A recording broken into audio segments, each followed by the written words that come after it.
The pure, white wedding dress looks great. My daughter smiling beautifully with bright red lips next to the groom, who was moved to tears. Looking at her profile, I felt from the bottom of my heart that my choice at that time was not wrong. My name is Martha. I am 35 years old, working part-time and struggling with housework and child rearing. My daughter Lana is 5 years old and attends preschool. She's a strong girl who likes to go to the little children's class and take care of them. She is a very caring girl. My son Raphael is 3 years old. He is an energetic and active boy, but still loves his mommy and is very spoiled. I am happy to have such two lovely children, but there is one thing I failed to do. I made one mistake in choosing my life partner, my husband. I'm going fishing tomorrow. What? Late on a Friday night, my husband comes home smelling of alcohol. I was astonished when he said that, as if it were a matter of course. Wait a minute. You promised to take the kids to the zoo tomorrow. My coworker said the tide is going to be great tomorrow. I've already booked the boat. Oh no.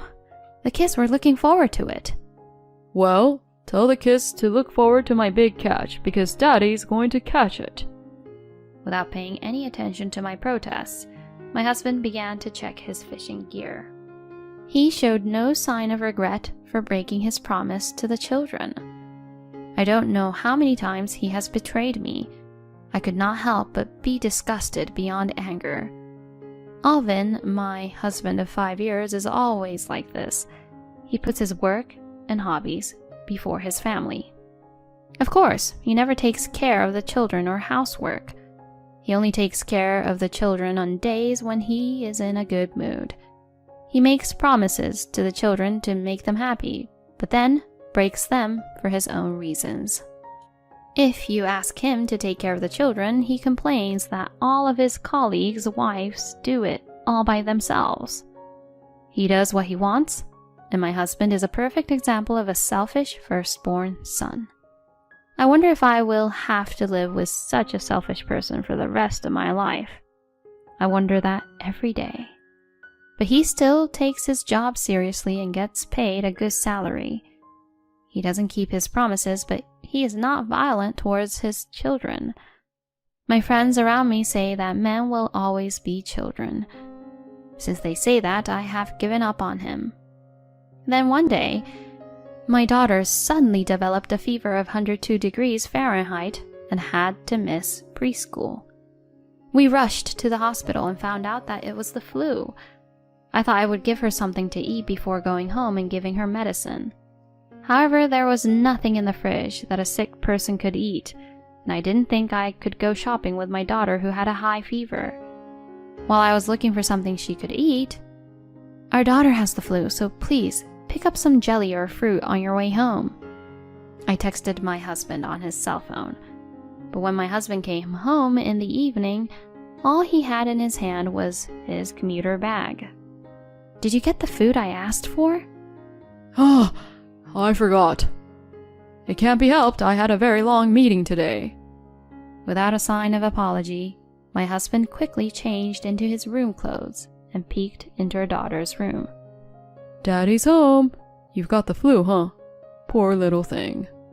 He talks to her in the manner of a kind father who worries about his child. I sighed in a way that my husband wouldn't notice. "If you're really worried about her, at least buy her something to eat. I'll go get some jelly, so you watch the kids." Yeah. Despite my uneasiness of what he said, I hurriedly drove away for my daughter. When I returned home after buying my daughter's favorite food, I saw an astonished sight. My son was cuddling up to my daughter, who was coughing and sleeping, and reading her a picture book. "Hey, I told you to watch the kids. Lana could get Raphael sick if they're in the same room." I protested to my husband, who was lying on the living room sofa watching TV. He glared at me with a grim look on his face. Shut up. I'm tired from work. It's your fault for not stocking up on food for times like this. Maybe so, but... Mommy. I heard my daughter's voice, as if our arguing had woken her up. Look, she's calling you. I had so many things I wanted to say to my husband, but I couldn't ignore my daughter who was suffering. Mommy, welcome home. I was reading to her because she was in pain. Well, thank you, Raphael. I laughed, not wanting to ruin my son's kindness by getting angry. I was laughing without effort while I was taking her temperature and feeding her Jell-O. My husband was giggling while watching TV. As expected, just as my daughter was getting better, my son came down with a fever. Even when he saw my son coughing bitterly in the morning, my husband did not care. Poor thing, he would say. He does not come home early because he is worried about his son, and he goes out drinking instead and returns in the morning. He has not a single word of sympathy for his wife, who is lying on her stomach next to his son, sleeping with a bright red face. I wondered if there was any point in staying married to this man, watching him sleep comfortably, smelling of alcohol and snoring loudly. These words kept coming back to my mind. When my son's fever had gone down, I finally came down with a fever. I knew I had to go to the hospital. I was too nauseous and lethargic to move as much as I wanted to, and the next thing I knew it was evening. The fever had risen to nearly 104 degrees Fahrenheit. My daughter was unable to go to preschool. She came to check on me several times while playing with her brother. Mommy, are you okay? Do you want some water? Thanks, Lana. I'm sorry. Mommy can't make lunch. It's okay. I ate bread with Raphael for lunch. What a good big sister. I felt sorry for my daughter and was moved by her kindness. Then my husband finally came home. Geez, what a dirty room. You've been home all day. What have you been doing? I didn't have the energy to talk back to the man who complained about his wife who clearly was not feeling well. I'm sorry, I have a fever. What the hell are you doing? You're so pathetic for a mother. What's for dinner? What? You're kidding, right? I can't cook. I can't even stand up. You've got to be strong and get up. My company won't let me take off just because I have a fever. I had no choice but to stand up after listening to my husband's ridiculous demands. But then my eyes swayed and I slammed into the door with all my might. I groaned in pain and sickness, and my husband looked down at me as if he was staring at something dirty. Enough. I'm going to the bar. Wait a minute. We need to feed the kids. I'm tired and you're not even going to prepare food for your husband when he gets home. And you're asking me to make food for the kids? Wait. I desperately grabbed the hem of my husband's pants, but he shook me off without hesitation and walked out of the house. Mommy, are you okay? My daughter rubbed my back anxiously as I collapsed in the hallway. Alana, I'm sorry. I need to call your grandmother. But my mother said there was a musical today that she was looking forward to. I feel bad for calling her at this hour. Oh, who can I return to? I need to call an adult. I talk to my daughter as if I'm mumbling in a daze. Mommy! Mommy! I was unconscious before I knew it. When I woke up, I saw a blank ceiling in front of me that I did not recognize. As I gazed at it blankly, Martha! I heard a familiar voice calling my name. I moved my head to see my mother and my children sitting with tears in their eyes. Mom! I'm so happy. I'm so happy. My mother covered her face with her hands to hide her tears. Mommy! My children clung to my body. Alana, Raphael! It seems we are in a hospital.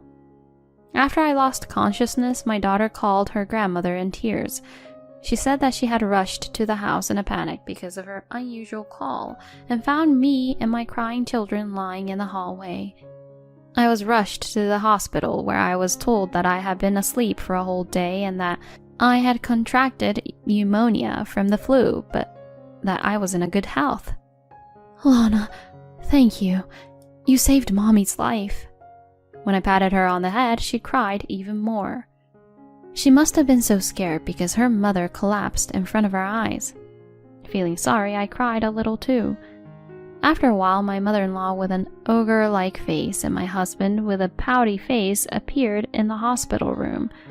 Apparently, my daughter had asked my mother-in-law for help as well. And my husband, who left me with a high fever and went to a bar, was scolded by his mother.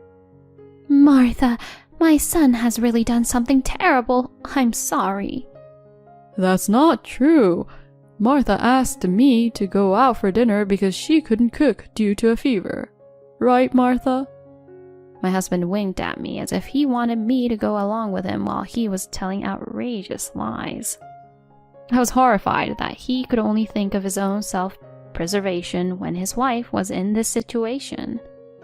As I was about to open my mouth to argue with him, my daughter interrupted me and shouted, Daddy, you liar! What? You stepped over Mommy asking for help and went out drinking! My mother and mother-in-law looked at my husband with a puzzled look at my daughter's revelation. Of course, my husband was in a panic. I didn't step over you. So you are sure you didn't do anything wrong in abandoning Martha when she asked for help? My mother-in-law glared at my husband, who had dug his own grave. My daughter continued to speak the truth. You're always like that, Dad. When I have a fever, or Raphael has a fever, you just watch TV and laugh. He even goes fishing when he promised to take us to the zoo. He promised to take us to dinner, but then he goes out drinking. I'm tired from work. And I've got to work too. Mom works too. But Mom always cooks a delicious dinner, feeds me Jell-O when I have a fever, and plays with me a lot on her days off. Mommy doesn't make a lot of money, so that's why she can do that kind of thing. Look, next time I'll use the money I earn to buy you that game you've all been wanting. As my husband's disgusting behavior was revealed one after another, my mother-in-law and mother's eyes grew colder and colder. Unable to bear it, my husband tried to put our daughter in a good mood by offering her money and other things, but she resisted him violently. I don't want it. I don't want games. I don't want Daddy. I don't want a daddy who bullies Mommy. My husband screamed at her refusal. I don't want games or toys. I just want Mommy to be happy. My son clings desperately to the bed, mimicking my daughter, who hugs me with tears streaming down her face. I'll stop asking for toys and eat my broccoli. I'll do my best even if Daddy's not here. Raphael, not you too. Even his son rejected him, and my husband's complexion went even paler. He is not so foolish as to make a flowery statement that my children need a male parent after being told this much. I held the children close to me as if I were ready to make my decision. Okay, I'm going to say goodbye to Daddy. My husband shouted in protest. But I've given you money so you could live without inconvenience. That's true. Thank you for all you have done. But from now on, I will raise our children. You sure about that? I'm not giving you the house. I built that house with my money. It's all right. You three can come live with me. Mom! My mother cut off my husband's desperate resistance. My mother-in-law also patted Lana on the head and smiled. Grandma is on Lana, Raphael, and your Mommy's side. You can always count on me. Mom, you're taking their side too? But I'm your son. You're not my son anymore. My husband lets out a quiet scream. I guess I've made a mistake in raising my son. You look just like your father that I divorced, and it makes me want to vomit. I knew my mother-in-law was divorced, but I had no idea it was for the same reasons as mine. I had seen that, and this man is really too much of a jerk. After being stared at with contempt by the woman, my husband had reached his limit. You've got to be kidding me. I don't care if you cry and moan about it later. He ran out of the hospital room saying something that a villain would say. Later, after my health recovered, my husband and I divorced. My husband, perhaps with a sense of pride, brought me the divorce papers he had prepared himself, so I made him promise to pay child support and divide the property among us, and signed the papers. Of course, my husband said, "You'll regret this," and left in defeat. After returning to my single life, I took my mother up on her offer to stay with her. The small company my father owned was just looking to hire someone, and I was to join them.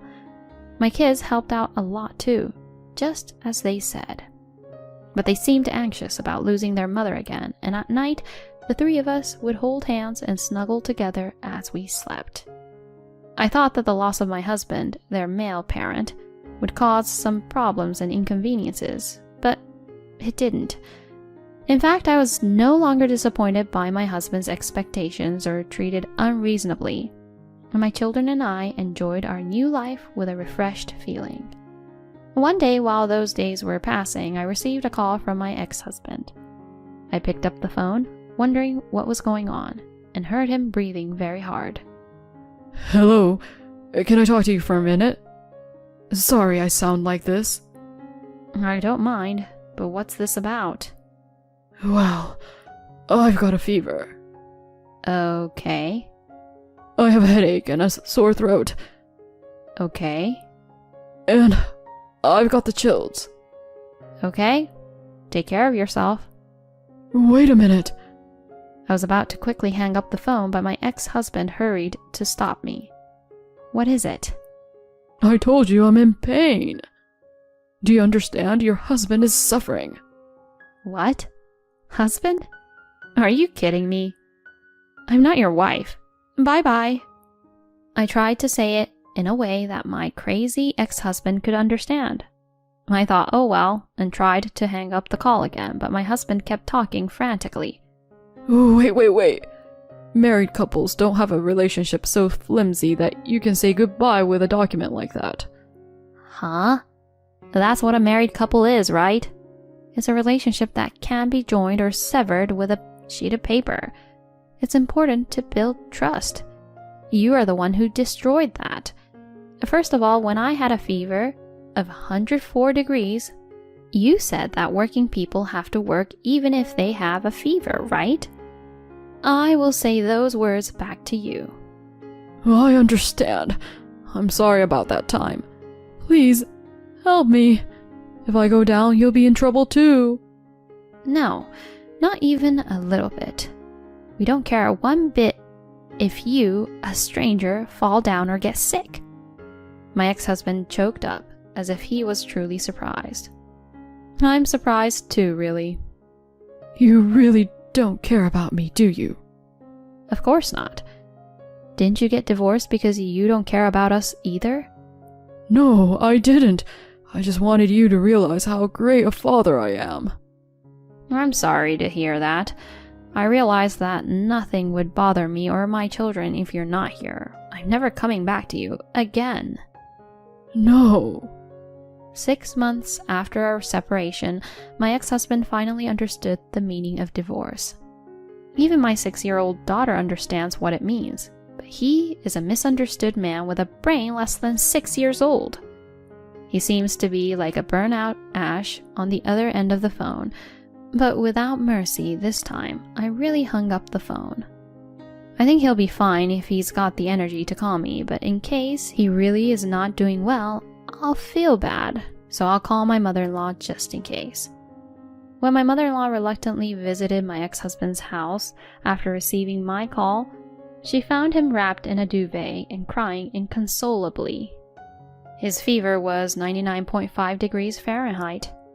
How could a man who was so fussy about a slight fever swear at his wife for having a temperature of 104 degrees Fahrenheit? My mother-in-law was also disgusted with his behavior and left quickly. After that, my ex-husband tried his best to find a new wife, but he could not find a woman who would accept a selfish man over 40 years old.